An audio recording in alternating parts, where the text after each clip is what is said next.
Okay, number 52, we've got this function, x can't equal 1/2, and we want to sketch the curve from -2 to 2.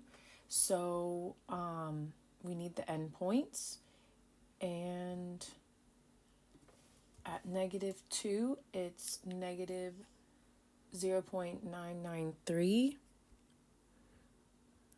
So like here, -2, negative 0.993, and then at 2 we have 21.8. So at 2 we're going to have 21.8. So none of this counts and none of that counts. Okay, but we do have a horizontal asymptote. Horizontal asymptote at y equals 0.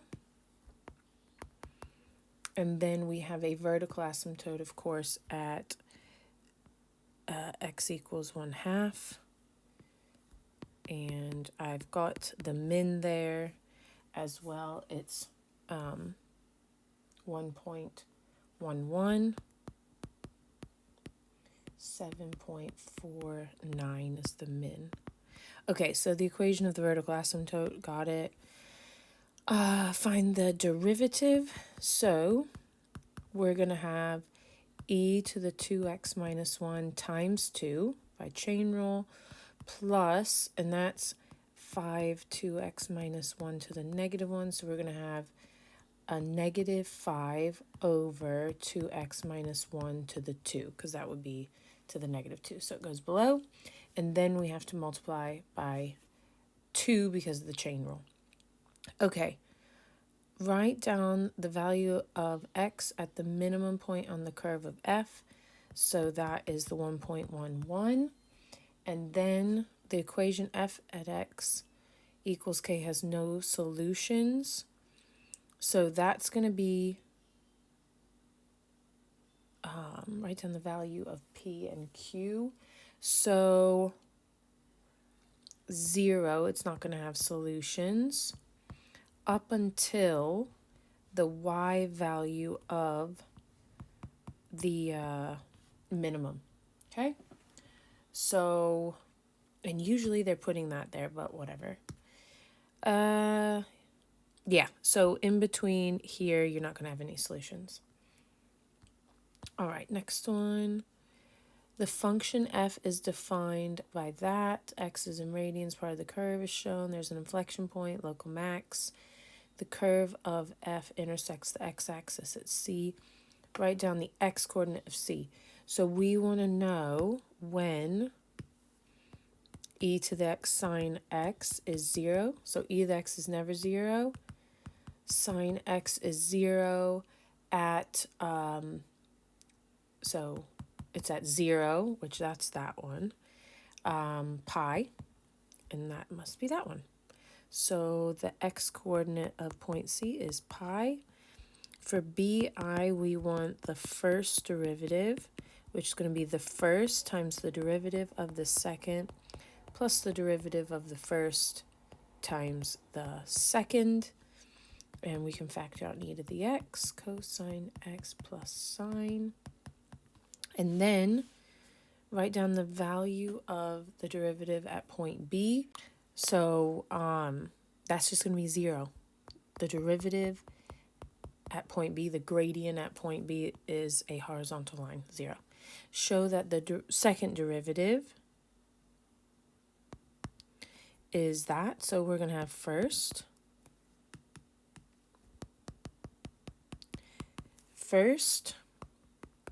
times the derivative of the second plus the derivative of the first times the second. And then we've got to factor out an e to the x. And then we're going to have negative sine x plus cosine x plus cosine x plus sine x. And the signs cancel. So that's going to be 2 cosine x sine, ex, sorry. Write down the value of the second derivative at point A. So that has to be 0 because it's inflection point. Hence, calculate the coordinates of A. So we set the second derivative equal to 0. E to the x is not 0. So we have 2 cosine x is 0, or cosine x is 0. And then x, cosine is 0 at pi over 2 and so on. But that's going to be the x coordinate. So we're going to have to find the coordinates, we have to substitute it back into the original function. So we're going to have e to the pi over 2 sine pi over 2, which is 1. So the coordinates are pi over 2, e to the pi over 2. Okay, 54. We've got this function. Find the expression. Okay, so we've got first derivative. We have to start with v squared on the bottom and v up top. So v times the derivative of u minus the derivative of v times u. So then we can distribute this out. So we're going to have 2x cubed plus 2x squared plus 2x minus x squared minus x minus 1. And then we're going to have minus, and then 2x cubed minus 2x squared plus 2x plus x squared minus x plus 1. All right, and that's all over x squared plus x plus 1 squared. Okay, so this and this cancel when you subtract, distribute the negative. Then we're going to have 4x. Oh, no. Sorry. So we're going to have 2x squared minus x squared. So x squared plus 2x squared. So that's 3x squared. And then minus x squared. So 2x squared again. And then we're going to have 2x minus x. So 1x. Negative 1x. So this is just 0, actually. And then we're going to have negative 2. So minus 1 minus 1. And then this on the bottom again. So we're going to have 2x squared minus 1. And then we can factor that as well. X plus 1, x minus 1. Difference of squares. So that is the expression for the derivative.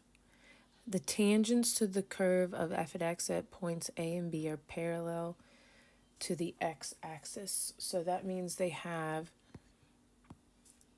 y equals 0. Tangents to the curve of it. Okay, so we basically want to know the max and min. So we set the first derivative equal to 0, cross multiply by the denominator. So we have the numerator equals 0. So we're going to have x equals 1 from that one, and x equals negative 1 from that one. And then we sub those back into the original function. So we're going to have 1. So we're going to have 1 over 1, 2, 3.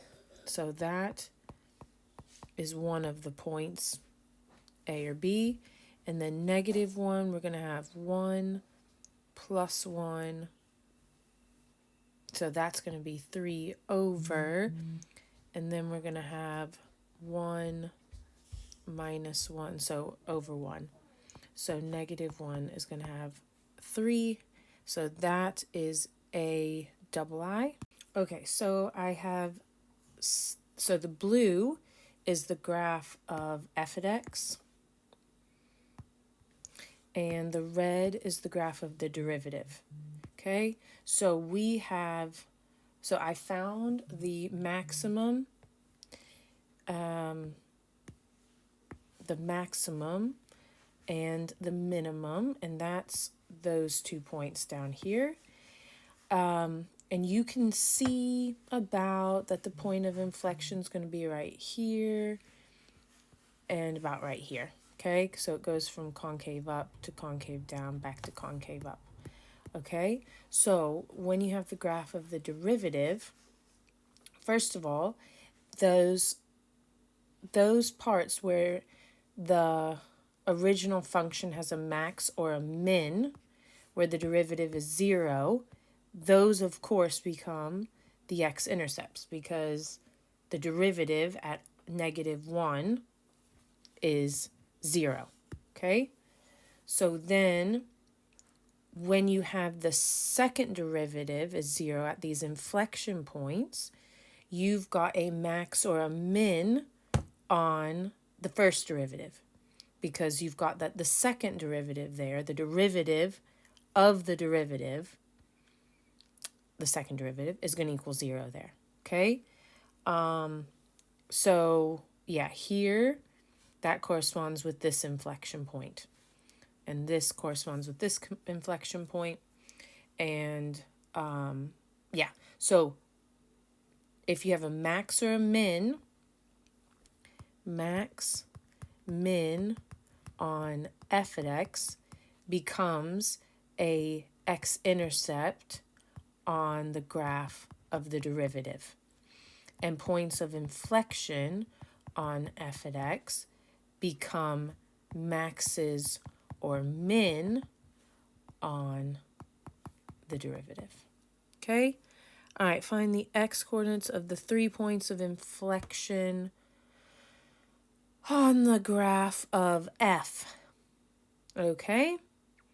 I'm only seeing those 2.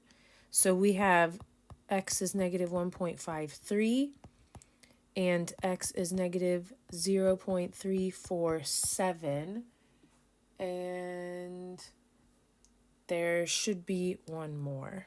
So I found, I zoomed out a bit and I found another max on the derivative, and that's happening at 1.88.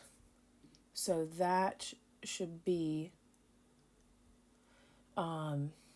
the third x-coordinate of the points of inflection.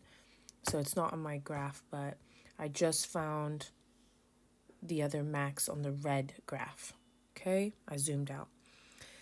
All right. Okay, so then C, we want the range of f. So if you were to zoom out, this kind of goes like this, something like that. So this is going from the minimum to the maximum.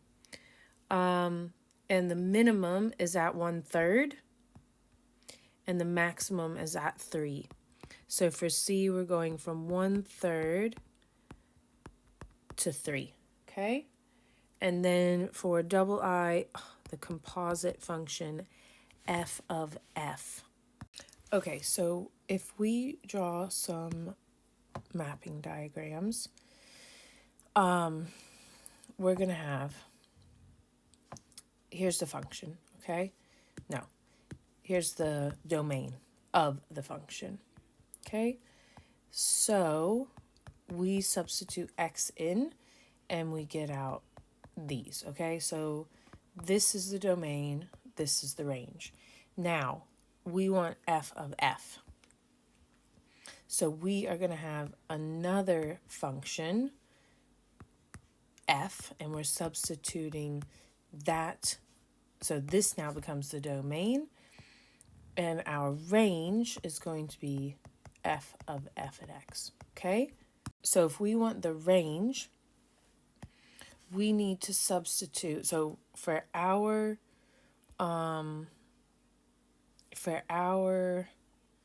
so this is for our blue function, our minimum came from 1, and we got out 1/3, and if we substitute in -1, we get our max which is 3. So our range for f at x was from 1/3 to 3. So this now is our domain, 1/3 to 3. So that's all we can use for this composite function, okay? So when we substitute in 1/3 and 3, both of these give 7/13. So we have that the range of our function is 1/3 to 3, and then the range of the composition, well, we just get out 7/13. So it needs to be a intersection of these two. Okay, 55. The diagram shows part of the graph of the curve with equation y equals that. Show that dy dx. Okay. We've got the first times the derivative of the second plus the derivative of the first, which is 2e to the 2x by the chain rule, times the second.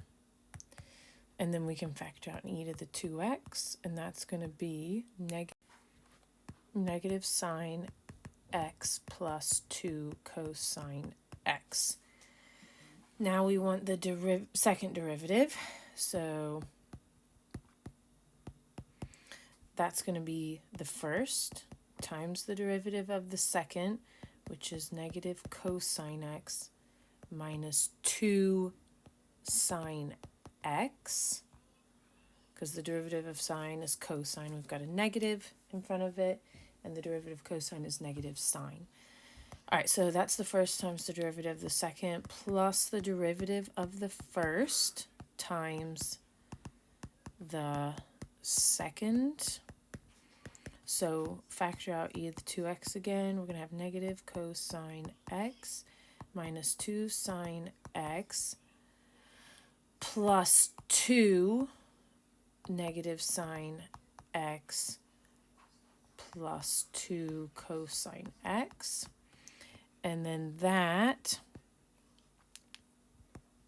simplifies to, so we've got negative cosine x plus 4 cosine x, so 3 cosine x, and negative 2 sine x minus 2 sine x, so minus 4 sine x. And then there's an inflection point at the point P. Use results from A and B to prove that tangent A is 3/4 and the gradient of the curve. Okay, so first we have to find A. E is never 0, so we've got 3 cosine x minus 4 sine x is 0. Add over the 4 sine x, and then divide by 4 and divide by cosine. So we have 3/4 is sine over cosine, which is tangent x. Okay, so then we have x is arctan 3/4. So that is A. So A is arctan 3/4. So if we do the tangent of both sides, we have tangent A equals 3/4. Okay, so that's I, and the gradient of the curve at P is e to the 2a. So if we substitute a, which is tangent inverse, into the first derivative, we're going to have, so f prime at tan inverse 3/4 equals e to the 2 tan inverse 3/4. And then times negative sine tan inverse of 3/4 plus, sorry, this is all strange writing, 2 cosine of tan inverse 3/4. And then we have that tan inverse 3 over 4 is a. So we'll have e to the 2a bracket negative sine a plus 2 cosine a. So if we need, so we've got tangent a. So this is a tangent a, opposite over adjacent is 3 over 4. Okay, so if we find out, so we're going to have 3 over 4 squared plus 1 squared equals h squared. So solve that first. We're going to have 9 over 16 plus 1, which is 16 over 16, is h squared. So that's 25 over 16. And then that means that h is 5 over 4. Okay, so if we want sine A, that's going to be opposite 3 over 4 over hypotenuse 5 over 4. So that's 3 over 5. So if e to the 2a negative 3 over 5. And cosine A is adjacent 1 over hypotenuse 5 over 4, which is 4 over 5. So plus 2, 4 over 5. So that's going to be 8 over 5 plus a negative 3 over 5. So that's 1. So e to the 2a. Okay, going back to C double I. So what we did, we had the max and min were at negative 1 and 1. And when we put those into the function, we get negative 1, 3, and we get 1, 1/3, okay? So then we're putting those back into the function, and so we get 1/3 and 7/13, and we get 3 and 7/13. So the range is going to be the larger of these two. So it's going to be from 1/3 to 7/13. You can also graph this on the graphing calculator, and you can see the minimum is at 1/3 and the max is at 7/13. So there's the min and the max. So 0.333 up until 0.538. That's 7/13.